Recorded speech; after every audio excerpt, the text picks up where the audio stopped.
Welcome to my channel के corner. आज again एक मैथमेटिकल कॉन्सेप्ट को हम टच करेंगे जो कि ज्योमेट्रिकल कॉन्सेप्ट है, बेसिक कॉन्सेप्ट है, दैट इज़ क्वाड्रिलेटरल शेप्स। ठीक है, इस तरीके के टॉपिक में से एमसीक्यूज़ क्वेश्चंस बहुत आते हैं, जैसे कि रिसेंटली इंटरमीडिएट कैटेगरी में भी इससे रिलेटेड क्वेश्चन आ चुके हैं ऑलराइट। तो हम पढ़ते हैं क्वाड्रिलेटरल शेप्स क्या होते हैं। क्वाड्रिलेटरल दो वर्ड्स को मिला के बनाया गया है। Quad means four, lateral means side. ठीक है, ऐसे शेप्स जिनकी फोर साइड्स हों, जाहिर सी बात है फोर साइड्स होंगी तो फोर एंगल्स भी होंगी। हर किस्म के शेप को जिसकी फोर साइड्स और फोर एंगल्स हो उसको हम क्वाड्रिलेटरल शेप बोलते हैं। ठीक है, उनमें बहुत सारी इकसाम आ जाती हैं, उनमें उनकी प्रॉपर्टीज़ भी पढ़ेंगे और उनमें देखेंगे कि कौन कौन से शेप्स क्वाड्रिलेटरल शेप्स कहलाते हैं। ठीक है, स्टार्ट करते हैं फर्स्ट से। नंबर वन है स्क्वायर। ठीक है, नंबर वन है स्क्वायर। स्क्वायर भी फोर लाइंस को मिला के बनता है। ठीक है, ये फोर लाइंस हो गई, फोर एंगल्स हो गई, लेकिन इसकी प्रॉपर्टीज़ क्या बनेंगी? ऑल साइड्स इक्वल होनी चाहिए पहले तो। ठीक है, ऑल साइड्स इक्वल होनी चाहिए, एक प्रॉपर्टी ये बनी। दूसरी, ऑल एंगल्स भी इक्वल भी होनी चाहिए और 90 डिग्री मस्ट भी हों। ठीक है, ऑल एंगल्स क्या हों? 90 डिग्री की हों और एक जितनी हो। जब एक जितनी हो जाएंगी तो इस बात को हमने पूरा ख्याल रखना है कि हर क्वाड्रिलेटरल शेप का टोटल क्या होता है डिग्री? 360 डिग्री होता है। और हर किस्म के क्वाड्रिलेटरल शेप की डायगोनल्स कितनी होती हैं? दो, क्योंकि कॉर्नर टू कॉर्नर लाइंस, ये opposite corners, then this corner and this corner, ये ऑपोजिट कॉर्नर। तो इस तरीके से हर जो भी क्वाड्रिलेटरल शेप होगा उसकी टू डायगोनल्स होंगी और टोटल डिग्री कितनी होगी? 360 डिग्री। ऑलराइट, ये हमारा हो गया एक क्वाड्रिलेटरल शेप जो कि स्क्वायर है। सेकंड क्वाड्रिलेटरल शेप हमें पता है रेक्टेंगल। ठीक है, रेक्टेंगल, इसकी भी प्रॉपर्टीज़ क्या होंगी? All angles must be equal, that will be 90। ठीक है, ऑल एंगल्स इक्वल हों और वो हों 90 डिग्री की। ठीक है, लेकिन ऑल लाइंस इक्वल नहीं होंगी, सिर्फ ऑपोजिट टू लाइंस इक्वल होंगी। ऑपोजिट, जैसे ये लाइन इससे ऑपोजिट है तो ये 6 सेंटीमीटर होगी तो ये भी 6 सेंटीमीटर होगी। ठीक है, और ये दो लाइन ऑपोजिट है तो फॉर सपोज ये 4 सेंटीमीटर है तो ये भी 4 सेंटीमीटर होगी। ठीक है, तो ये इसकी प्रॉपर्टीज़ होंगी कि ऑपोजिट टू लाइंस, ठीक है, या अपोजिट टू साइड्स भी कह सकते हैं, मस्ट बी इक्वल। ठीक है, अच्छा, अपोजिट टू साइड्स जो होती हैं वो हमारी स्ट्रेट लाइन एक ही डायरेक्शन में जाएं तो वो पैरेलल लाइंस भी कहलाती हैं। ठीक है, तो हम ये भी कह सकते हैं कि opposite two parallel lines must be equal. ठीक है, नंबर 3 की बात करते हैं। नंबर 3 है हमारे पास रोम्बस। ठीक है, नंबर 3 है हमारे पास रोम्बस। ये कुछ न्यू नेम होगा आपके लिए, हो सकता है। रोम्बस बनता है हमारा स्क्वायर में से। कुछ प्रॉपर्टीज़ हमारी स्क्वायर की इसमें मैच होती हैं, जैसे कि रोम्बस थोड़ा सा इस तरीके से टिल्ट होता है। ठीक है, वो स्ट्रेट है, ये थोड़ा सा इस तरीके से ये टिल्ट होगा। फाइन, इसकी प्रॉपर्टी एक कौन सी मैच होगी? All sides must be equal, means कि अगर ये 5 सेंटीमीटर है तो all sides must be 5 centimetre. तो एक प्रॉपर्टी हमारी बन गई, ऑल साइड्स या लाइंस इक्वल हों।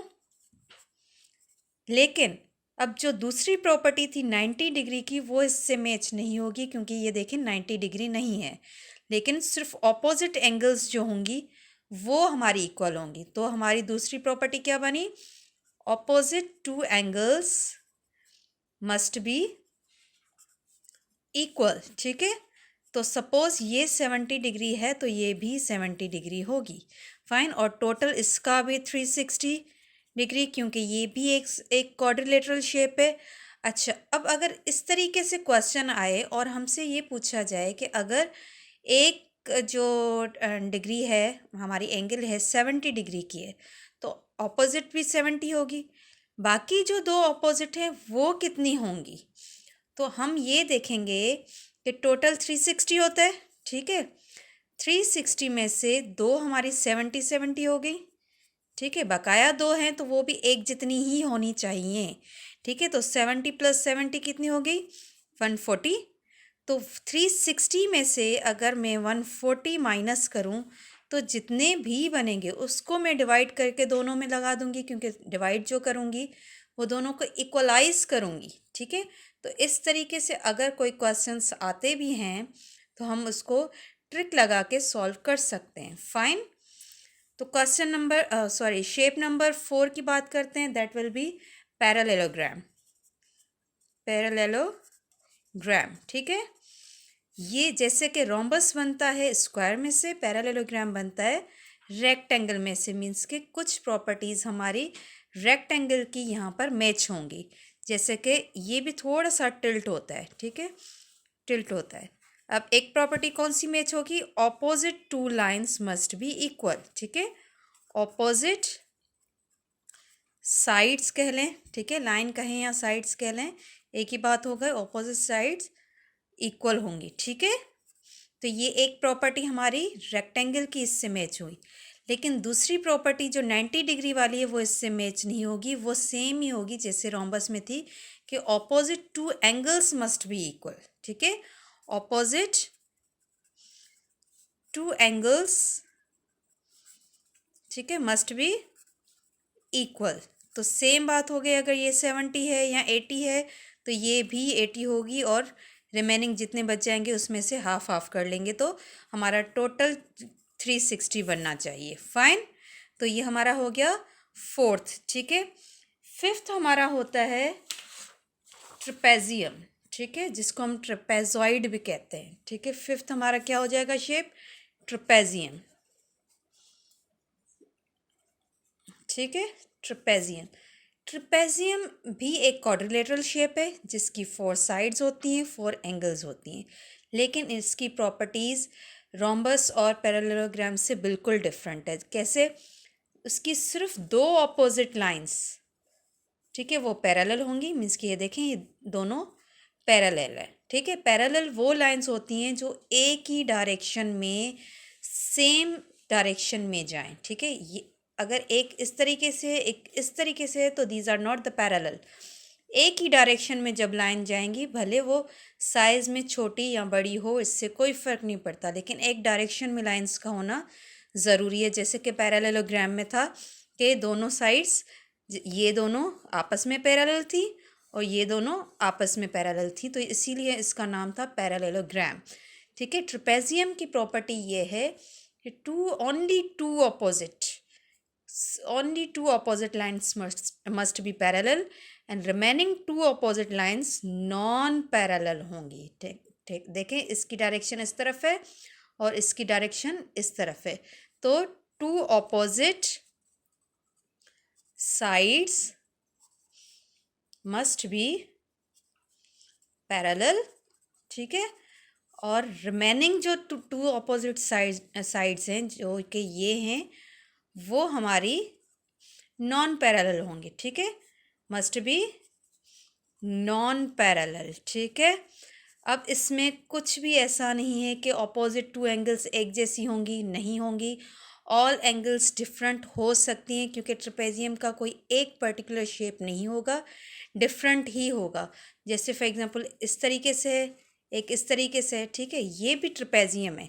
क्यों? क्योंकि देखें, ये दो लाइन आपस में पैरेलल है और ये दो लाइंस आपस में नॉन पैरेलल हैं। तो देखें, इसकी शेप और इसकी शेप डिफरेंट ज़रूर है, लेकिन प्रॉपर्टीज़ अगर ट्रेपेजियम से मैच हो रही हैं तो this is also a trapezium. इसमें सारी एंगल्स डिफरेंट हो सकती हैं। All angles may be different from each other, ठीक है, डिफरेंट फ्रॉम वन अनदर, ठीक है। तो इसकी प्रॉपर्टी इस तरीके से ही होगी, लेकिन टोटल 360 ही होगा क्योंकि ये एक क्वाड्रिलेटरल शेप है। फाइन। लास्ट हमारा शेप है काइट। लास्ट हमारा शेप है जो कि ये भी क्वाड्रिलेटरल शेप है, ये हमारा काइट है। इसमें जो दो एडजेसेंट होंगी, अब ये दो जो लाइंस हैं वो एडजेसेंट लाइन कहलाती हैं, ठीक है। अगर इस तरीके से ऑपोजिट में है तो वो पैरेलल होंगी, लेकिन इस तरीके से लाइंस हैं तो ये इसकी एडजेसेंट है, ठीक है। और फिर इसकी दूसरी एडजेसेंट इस तरीके से, मीन्स कि ये दो आपस में एडजेसेंट है और ये दो आपस में एडजेसेंट है। तो adjacent lines must be equal, जैसे कि ये दोनों इक्वल हैं और ये दोनों आपस में इक्वल हैं। तो ये इसकी प्रॉपर्टी बन जाएगी कि टू एडजेसेंट साइड्स कह लें या लाइंस कह लें, एक ही बात है, साइड्स आर इक्वल, ठीक है। टोटल डिग्री वही 360 होगी, जो एंगल्स हैं वो डिफरेंट हो सकती हैं, लेकिन उनमें से भी मोस्टली ये दो जो ऑपोजिट एंगल्स हैं जो बीच वाली हैं वो हमारी अक्सर एक जितनी होती हैं या इक्वल कहलाती हैं, ठीक है। तो इस तरीके के क्वेश्चंस, इस तरीके की कोई भी प्रॉपर्टी आ सकती है आपके क्वेश्चंस में और उसमें से आपको नाम पूछा जा सकता है कि इस तरीके के शेप को क्या कहते हैं, ठीक है। Thank you so much. Next video में मिलते हैं नेक्स्ट टॉपिक के साथ। तब तक अल्लाह हाफिज़।